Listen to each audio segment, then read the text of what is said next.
Kaila mo dani nga prutas.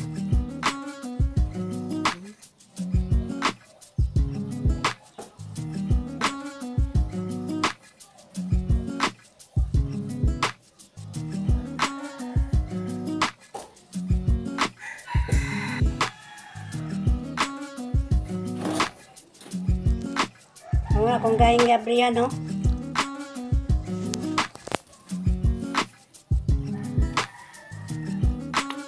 Tamis.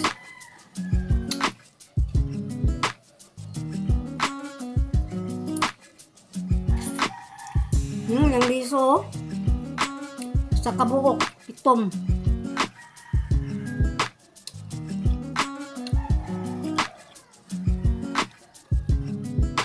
Mura siya buwahan, pero dili siya buwahan. So, i-comment tayo ninyo yung comment. Comment ninyo ang pangalan na nga prutas. Kay lain ba itong mga lugar na lain ang pangalan dani.